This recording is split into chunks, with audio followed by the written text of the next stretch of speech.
अपने पराए। घर की लड़ाइयाँ कितनी भी हो, लेकिन ये भी सच है कि किसी पर कोई आपत्ति हो तो अपना ही परिवार साथ देता है। भैया, मेरे पीछे पुलिस लगी है, प्लीज मुझे बचा लो। रवि और राज दो भाई, लेकिन दोनों में कभी नहीं पटी।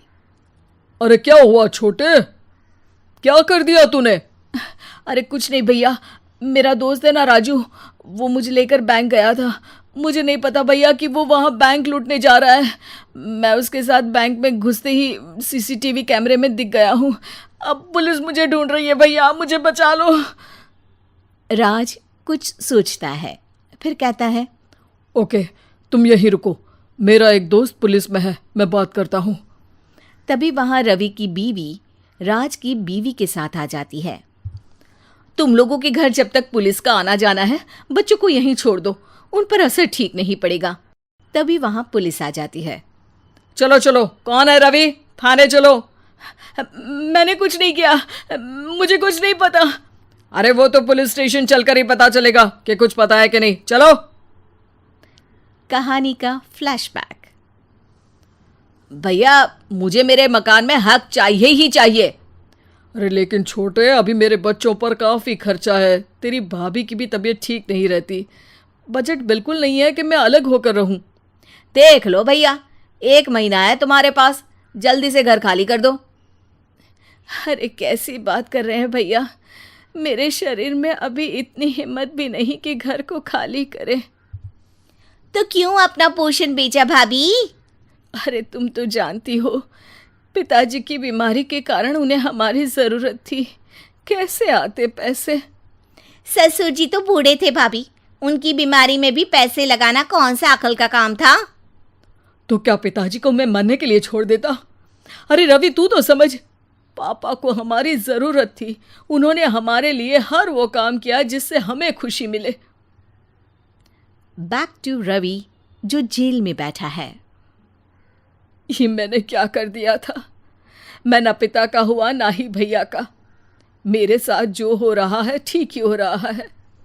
तभी वहां पुलिस वाला आता है। रवि, तुमसे कोई मिलने आया है। भाभी, आप यहाँ क्यों आई? पुलिस स्टेशन है ये भाभी। भैया, आपकी जगह मेरा भाई होता तो क्या मैं नहीं आती?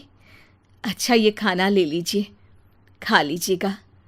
आपके भैया लगे हैं वकीलों और पुलिस वालों से बात करने में, डरने की कोई बात नहीं। जब आपने गुनाह किया ही नहीं तो सज़ा भी नहीं मिलेगी। रवि भाभी को देखकर रोने लगता है। घर में साक्षी चुपचाप बैठी होती है कि तभी सोनम कहती है, अरे साक्षी, क्या हुआ? परेशान क्यों हो रही हो? भाभी, अभी अभी पुलिस स्टेशन से खबर आई है, इन्हें बड़े जेल में शिफ्ट किया जा रहा है। मैं क्या करूंगी भाभी? रो मत, हम अच्छे से अच्छा वकील करेंगे। लेकिन उसमें तो बड़े पैसे लगेंगे दीदी, हम इतना पैसा कहाँ से लाएंगे? अरे क्यों, ये मकान है ना, और मेरे कुछ गहने भी है। साक्षी की आंखों में पानी आ जाता है। पर दीदी, ये तो आप और भैया की मेहनत की कमाई है। पापा के बाद भी तो हम लोगों का सब खत्म हो गया था।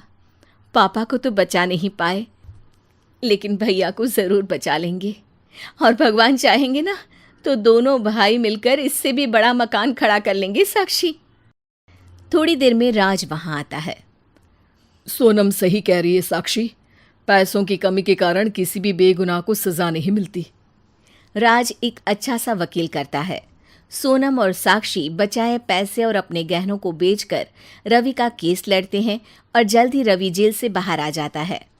रवि राज को गले लगाकर कहता है, भैया मुझे माफ़ कर दो, मुझे साक्षी ने सब कुछ बताया है। भैया, आपने मुझ पर विश्वास किया, मेरे लिए दिन रात मेहनत की, भाभी ने अपने गहने तक बेच दिए।